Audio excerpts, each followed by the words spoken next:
Welcome to our 3D metal finishing webinar. We're going to dive into some of the details and explore how you can get your 3D printed parts to the exact finish that you're looking for. This is a question we get a lot here at Desktop Metal, so it's great to have an expert in the field here. Justin Michaud, CEO of REM Surface Engineering. REM is a provider of equipment and services that enable you to get your parts finished exactly the way you want them. Kind of ranging through applications all the way from aerospace, racing, MIM components in high volume, all the way to like gas and steam turbines and a whole bunch of different stuff. So to kick it off, Justin, why would people be looking to finish a part in the first place, right? You get this metal printed part off of the printer. What's the desire to change the finish? Thanks, Nick. So it's a really good question. So certainly for a number of parts, the as printed state is going to be ready to go. It's functional. But other ones, there's a need occasionally to optimize that surface or modify it in some fashion. So could be a number of benefits, but few off the top of my head. Contact fatigue would be beneficial. So anything that's going to be contacting any sort of metal-to-metal contact, lowering that friction is going to be beneficial. Another one could be ergonomics. So something that maybe you're going to wear or handle in some fashion. There might be a desire to, again, have a smoother surface and have a better touch or feel, different touch or feel. Other reasons could be flow dynamics. So roughness generates turbulence, and that is not necessarily good for flow characteristics, depending on if it's a steam turbine blade, gas turbine blade, or the like.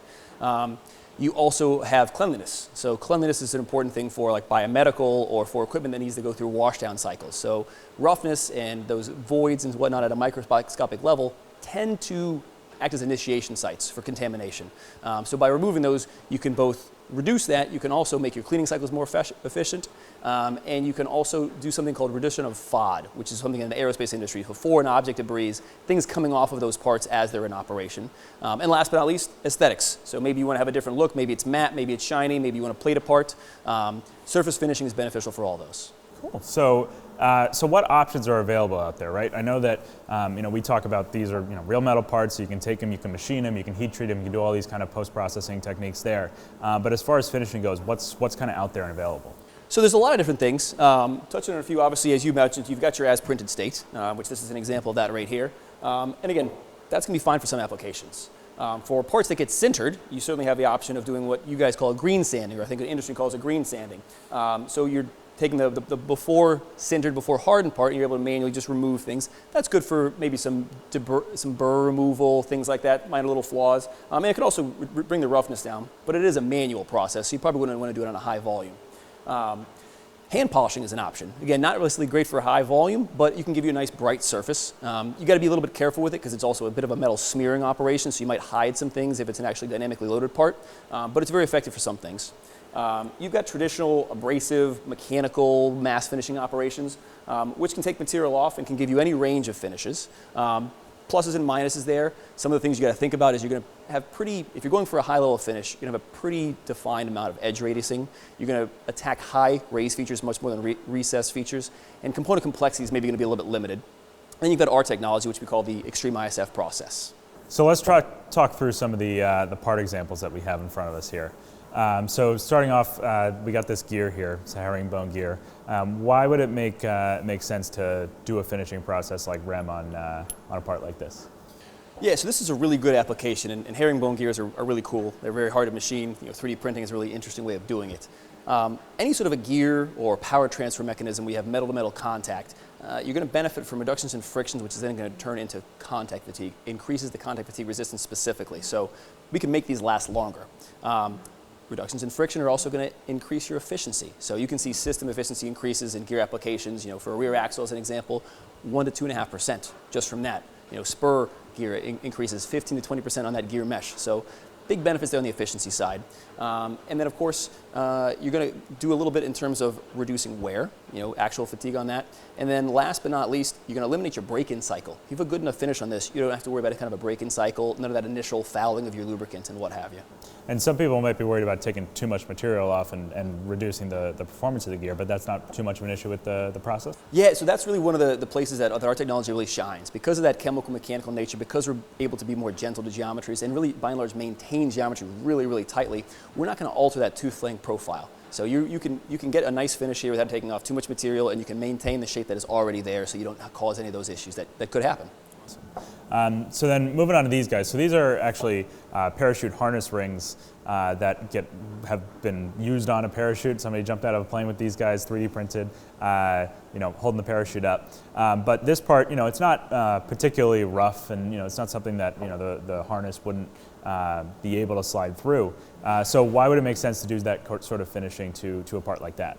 Absolutely, and you're quite right. I mean, this is not a terribly rough. This doesn't feel like a sandpaper. It's not like it's a tie 6.4 EBM part or something like that, where it's a crazy high roughness. But even still, you're having contact with those harnesses and those straps. You want it to be as smooth as possible. You don't want to have any wear on that whatsoever, because you don't want to risk anything there. Parachute applications, right? Other reasons to maybe think about this would be that sort of dynamic bending fatigue type of application. So it's not really going to be bending the way a traditional bending fatigue application would be, but you are going to have variable load on this, right? And any of these little, even at a micro level features here, these little lines, these like V-notches and whatnot, those are your stress initiation sites. If you can eliminate those, you can also eliminate surface initiated fatigue. And by doing so, you allow the actual mechanical properties of this to take over and to perform to the full extent possible. Cool.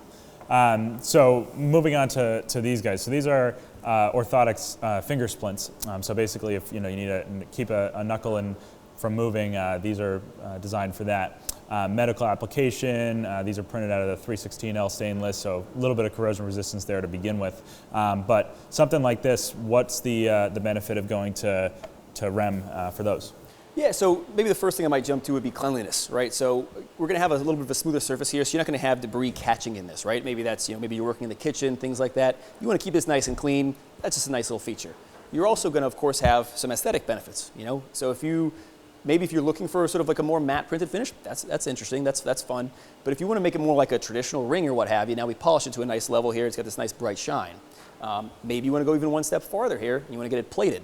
REM surface is really an optimal pre-plating or pre-coating surface. By getting that nice smooth surface, you get a nice thick, robust plate, and it's going to last and be more resistant to wear and what have you. Awesome. So talking through the plating as well, we have these lipstick holders right here. These are REM'd, kind of an interesting geometry, and then REM'd and then plated. Similarly, aesthetics is kind of the big benefit there? I would think so. I would also go and suggest that you're going to also have like a better lasting part here, right? Because again, that plate is thicker, it's stronger because we've got that nice smooth surface. There's no microscopic sort of dissociations or weak points relative to the bonding. And then of course it's a cool shape, as you mentioned. Being able to maintain the shape and work with these interesting twisting geometries, that's a nice benefit of the process. And then these guys here, we have a couple of shock absorber pistons. Great example for the studio system with the kind of complex internal channels and things like that. But this one here has been REM'd. So what's the benefit there for the REMs? Yeah, so since this is a fluid application here, or a fluid interacting application, my first thought would be relative to the actual flow properties themselves. So by reducing the surface roughness, we can reduce the turbulence that's on there, and improve what they call the laminar flow properties. So things will flow more smoothly. You're not going to create as much agitation in that liquid, and that can be beneficial for a variety of reasons. We're also going to have a nice benefit here again on the cleanliness side of things. We're not going to be looking to have any small little partially sintered elements dissociating into that liquid. It's going to stay clean. It's going to stay robust. This isn't going to change. Similarly, I think this is Impeller for oil and gas application. Similarly, cleanliness, I'm assuming, keeping that free of any contaminants is a big benefit there? Absolutely. So from the cleanliness perspective, yes, you're going to get this nice smooth surface to start. So by having that, we have less, if any, real initiation sites for that contamination to build up. You don't want things sort of catching at that microscopic level and then building sort of like the way a pothole grows with each time a car hits it. So that's one benefit. But you're also, because you have that, your actual washout cycle is going to be more effective, right? Because you don't have as much to clean, so it's going to start off cleaner, it's going to stay cleaner. And then because you have, again, those better fluid flow properties and whatnot, it's going to be a higher efficiency, it's going to operate a bit better. And then because of that, like we talked about a little bit, that unique nature of the chemical mechanical, we're actually going to increase the passivation of this. So it's going to increase the corrosion resistance over and above its already high stainless steel capabilities. Awesome. And then, one of the real benefits of 3D printing, right, is that you're not geometry constrained. So you see a lot of these crazy designs that are able to be printed and not really manufactured many other ways, if at all. But finishing, kind of is still, don't have a 3D finishing process.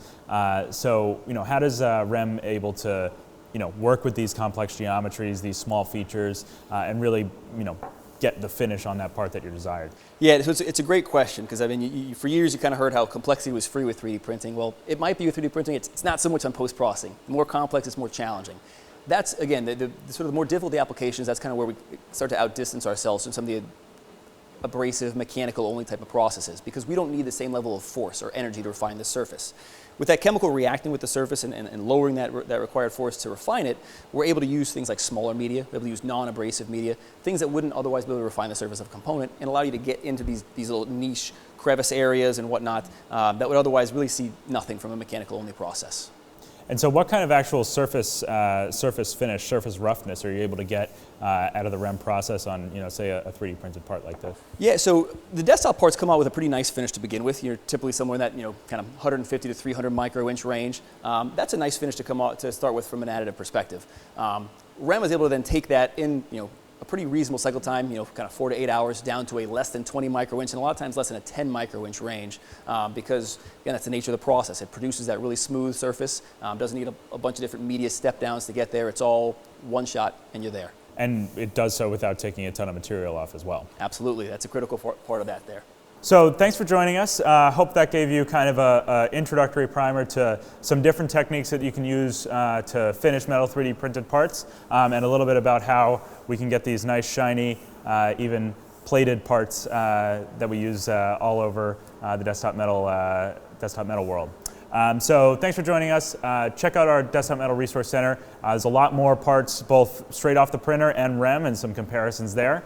And be sure to check that out for more information.